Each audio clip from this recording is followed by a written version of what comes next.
Hello, Rainier aka Mac, and welcome! The roadmap was updated and it brought many new features, so today I would like to share them with you. These videos are made possible thanks to my very generous patrons and channel members. Thank you guys so much for the support. If you would like to support the channel further from as little as $1 a month, all the links are in the description below. So as you're all probably aware now, the roadmap updates are every other Wednesday instead of every Friday. This week we saw the addition of the weapons content team, who work on the art and animation for ship weapons, FPS weapons, tools, props, and more. With this update, it brought these features to the progress tracker and also placed many of them on the traditional roadmap for their estimated release dates. So there are 15 new deliverables, which we will take a look at in a moment, but firstly, for 3.13, we have the very first feature to transition from tentative to committed, and it is the Merlin and Constellation docking, which we got to see just recently on Inside Star Citizen. And if I remember correctly, committed means they are around 95% certain this feature will be released with the patch, but there is still a potential for it to move, but it's very slim. Anyway, with that said, let us take a look at the new additions from the weapon content team. So for 3.14, we have the Grey Cat multi-tool healing attachment. This is, as you would imagine, designing and creating this new attachment, which includes asset creation, animation, and balancing. And this is the item that we saw on the monthly report. Kind of a rudimentary attachment to allow the multi-tool to treat yourself and others using an item similar to the med pen. Also for 3.14, we have the Cure Life medical tool, and the description reads, creating a Cure Life branded medical tool for use in the field and within hospitals, which will be used by medics instead of the multi-tool. Now I think one of the reasons they created this is because it would look odd having medical staff in a hospital using a multi-tool, so it could indicate that for the Q2 patch 3.14, we could be seeing hospitals like the Maria Pure of Hearts at Lawville open up and allow us to set our spawn locations. Moving on to Alpha 3.15, we have the Bearing Size 7 laser cannon and ballistic Gatling gun. Now these are very likely to be the bespoke Size 7 weapons for the Ares starfighters. We have the Ion and the Inferno. Both of the ships are releasing as well for 3.15, so obviously the weapons will be needed. There is a chance that it could just be relating to a Size 7 pair of weapons from Bearing, but I think the odds are quite high that it's for the starfighter. We also have the Grey Cat multi-tool salvage attachment, so it does look like that confirms salvaging is coming for 3.15, which is around the end of September, being the Q3 patch, as we also have the salvage tier 0 tech for 3.15 already. We also have cutting tier 0 in the gameplay section, as well as a standalone salvage and cutter tool, which I will talk about in a second. But I'm very happy that CIG are looking to develop salvaging this year, although it's not until Q3. I would expect that we'll get to see this feature evolve on Inside Star Citizen and maybe other shows, maybe delving into what tier 0 of salvaging will actually involve. Finally, we have 3.16, and all that's there is the fire extinguisher, which is in line with the fire extinguisher tech, also slated for 3.16, and is all the back-end tech tasks required to implement functioning fire extinguishers into the game to work alongside the fire hazard system. So that is only the features from the weapon contents team that have a patch release. There are other features as well without patches in mind, and I expect as they develop them further, they will decide where they slot into the roadmap release view. The first one we have is the Utiliflex crossbow. This is all of the art and animation to get this weapon ready for release, with work showing until the end of March, so maybe we'll get a date for this around that time, hopefully. We have Klaus and Werner attachments. This is to design and create a series of Klaus and Werner branded weapon attachments. I'm assuming like sights, scopes, maybe other things like grips or silencers. We don't know exactly what it'll involve, but we can take a guess. The artwork for this is only requiring a 1-week duration, which has happened already in early January, so these may make it into the 3.13 patch, but nothing has been confirmed yet.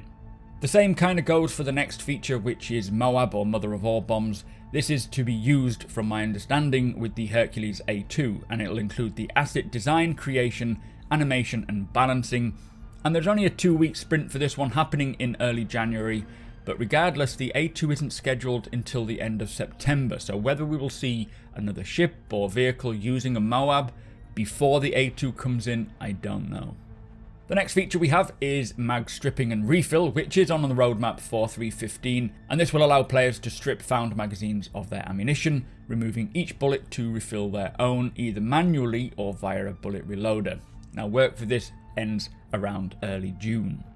Mounted guns are next, and this is slated for 3.13, so the very first patch of the year at the end of March, and this allows us to use a size 1 ship weapon and then mount it on a stand of some form to be used in FPS.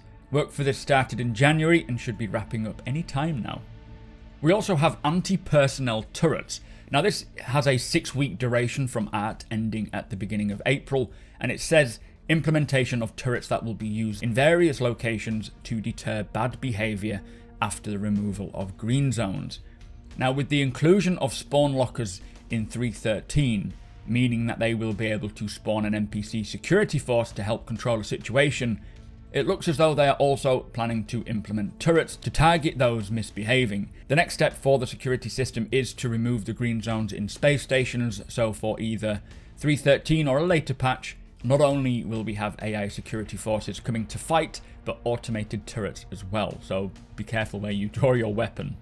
The next feature is Charge and Drain Tier 0, with art and design work ending mid-April. This work is scheduled for 3.14, so the end of June patch, and will refer to devices that use batteries like the multi-tool requiring recharging or battery replacement, as well as energy FPS weapons in need of recharging as well, so adding an extra layer of depth to the FPS system.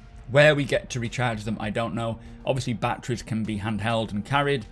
Hopefully we'll have charging stations at landing zones or around the verse, hopefully even in our ships at one point.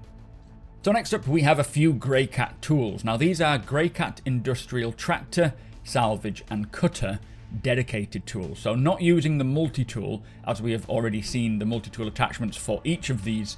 And as they stated recently, they will create a whole suite of dedicated tools for all the areas and professions of Star Citizen that can do the job much better than, say, the versatile multi-tool.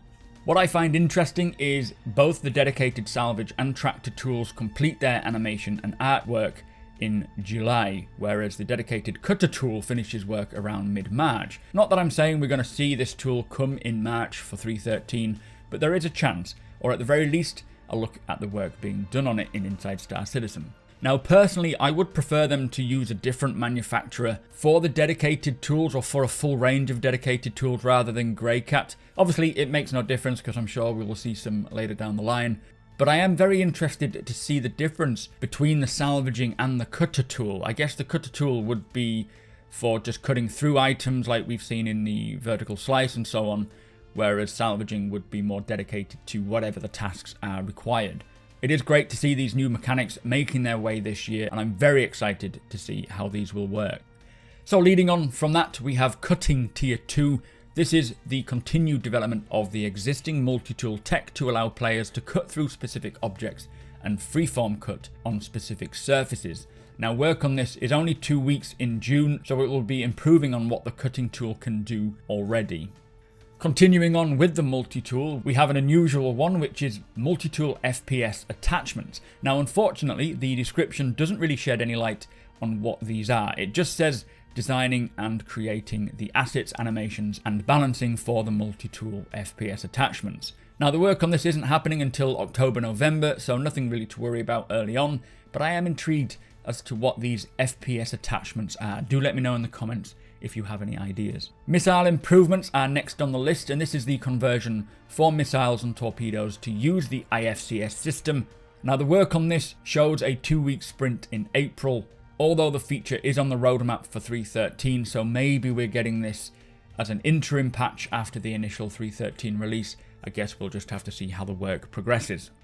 We have weapon misfire and wear, which is also included on the progress tracker, and this is adding the potential for certain weapons to misfire or malfunction depending on various factors.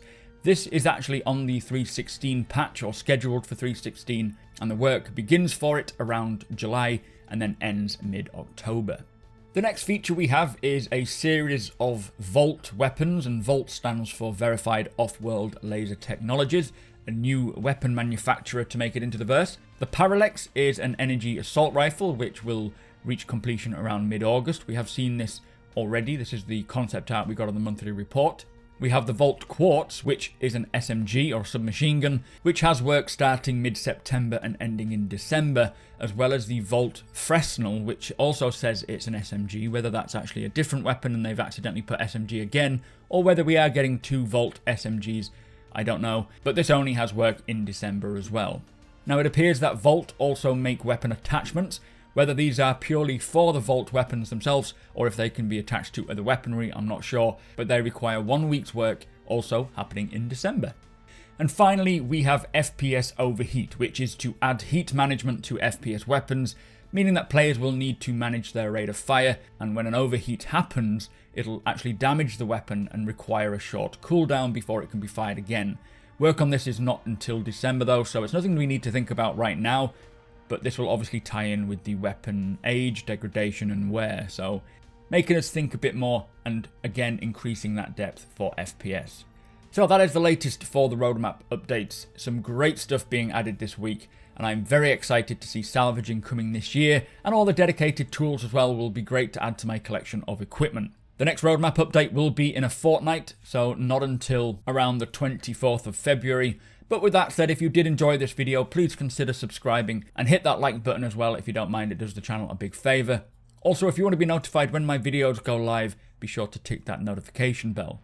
If you want to talk more about Star Citizen or just hang out with people who enjoy the game and enjoy talking about it, do follow the link in the description below to my Twitch channel. It is twitch.tv/supermacbrothers Ryan. Everybody is welcome. Again, massive thank you to my patrons and channel members who allow me to make these kinds of videos.